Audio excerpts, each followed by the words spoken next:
नमस्कार साथियों, bike रॉफी channel पर फिर से आप लोगों को और एक नए वीडियो में स्वागत है। आशा करते हैं कि आप लोग अपने जीवन में खुश होंगे, मस्त होंगे और मजे में भी होंगे।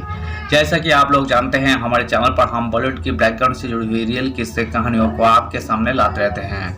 बॉलीवुड के बैकग्राउंड में अनगिनत किस्से कहानियाँ छुपी हुई होती है जो कि हम जन तक नहीं पहुँच पाते हैं। हमारे चैनल पर हम कोशिश करते हैं उन्हीं किस्से कहानियों को आपके सामने लाने की।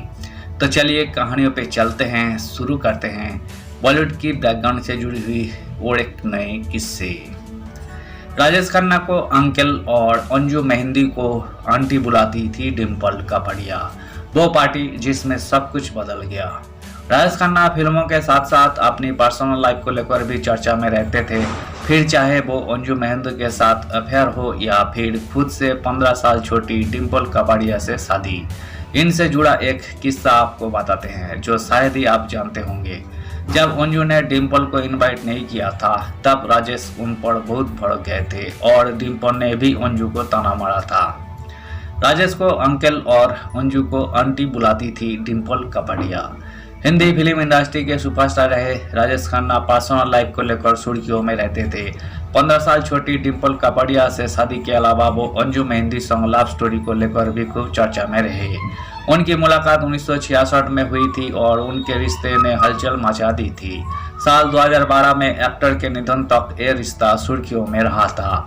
आइए जानते हैं एक दिलचस्प किस्सा। राजेश ने अंजू के लिए खरीदा था घर। राजेश खन्ना और अंजू मेहंदी का रिश्ता एक थिएटर प्ले से शुरू हुआ। राजेश ने टैलेंट हंट जीता था और अंजू पहले से ही एक उभरती हुई मॉडल थी। जैसे जैसे राजेश फेमस होते गए अंजू का कैरियर उतना उड़ान नहीं भर पाया। राजेश ने एक घर खरीदा जिसका नाम आशीर्वाद था। वहां पर होने वाले प्रोग्राम से लेकर पार्टियां तक सब कुछ अंजू संभालती थी। कुछ लोगों ने यह भी कहा कि राजेश ने यह घर अंजू को गिफ्ट में दिया था। अंजू के लिए पॉजिटिव थे राजेश। खैर, एक तरफ राजेश का कैरियर उड़ान भर रहा था तो दूसरी तरफ कथित तौर पर उन्होंने अंजू के एक्टिंग प्रोजेक्ट्स में दखल अंदाजी करनी शुरू कर दी थी। कहते हैं कि वो अपने रिश्ते में पॉजिटिव हो गए थे। वो ऐसी स्थिति बना देते थे कि अंजू को कोई हफ्तों तक प्रोजेक्ट में काम करने के बाद भी उसे छोड़ना पड़ता था। अंजू को किया था प्रपोज, मना करने पर रिश्ते में खटास।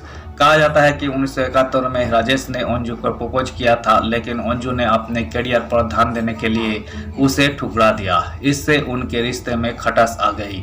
लगभग उसी समय अंजू का नाम वेस्ट इंडीज के क्रिकेटर गैरी सोबर्स से भी जुड़ा, जिनसे उनकी मुलाकात एक दोस्त के घर पर हुई थी। गैरी ने प्रपोज किया और अंजू ने उनका प्रपोजल स्वीकार कर लिया। डिम्पल ने कहा था अंकल और आंटी। स्टार डास्ट को दिए गए एक इंटरव्यू में अंजू ने पहली बार डिम्पल कपाड़िया से हुई मुलाकात को याद किया। डिम्पल ने उन्हें अंकल और आंटी कहा था, लेकिन बाद में उनका रवैया बदल गया। डिम्पल मासूम होने का करती थी दिखावा। अंजू ने बताया था, जब मैं और राजेश पहली बार उनसे मिले तो डिम्पल ने हमें अंकल और आंटी कहकर बुलाया था और फिर मैंने अचानक उनके रवैये में बदलाव देखा। वही मासूम होने का दिखावा करती थी, लेकिन वही मुझ पर पीठ पीछे तंज मारती थी। वो पार्टी जिससे बदल गया सब कुछ। डिम्पल कपाड़िया के साथ राजेश खन्ना के अफेयर की चर्चा होने लगी थी। इसी बीच राजेश ने एक बड़ी पार्टी रखी और अंजू को मेहमानों को इनवाइट करने के लिए कहा। अंजू ने डिम्पल को छोड़कर सभी को इनवाइट किया। इससे राजेश को बहुत गुस्सा आया और उन्होंने माफी मांगने के लिए उन्हें पार्टी में बुलाया। इससे डिम्पल और अंजू के बीच तनाव पैदा हो गया। अंजू ने डिम्पल को कहा था प्लीज वापस जाए। डिम्पल ने तंज कसते हुए अंजू से पूछा कि क्या वो अंदर आ सकती है। अंजू ने कहा मैंने भी अपना आपा खो दिया और उनसे कहा अगर आपको इनवाइट किया गया है तो जरूर, अगर नहीं तो प्लीज वापस जाए। खुद से आधी उम्र के डिम्पल से की शादी। फिर राजेश ने डिम्पल को प्रपोज किया और 1973 में दोनों ने शादी कर ली। उस समय डिम्पल सिर्फ 15 साल की थी, राजेश से आधी उम्र की। इनकी 2 बेटियां हैं, ट्विंकल और रिंकी खन्ना। धन्यवाद साथियों, इस वीडियो में हमने राजेश खन्ना, अंजू मेहंदी और डिम्पल कपाड़िया से जुड़ी हुई किस्से को आपके सामने रखने की कोशिश की है। उम्मीद है दोस्तों वीडियो आपको जरूर पसंद आई होगी। वीडियो पसंद आए तो लाइक कर दीजिएगा। चैनल पर नए आए हैं प्लीज एक सब्सक्राइब कर दीजिएगा। मिलते हैं नेक्स्ट वीडियो में। धन्यवाद।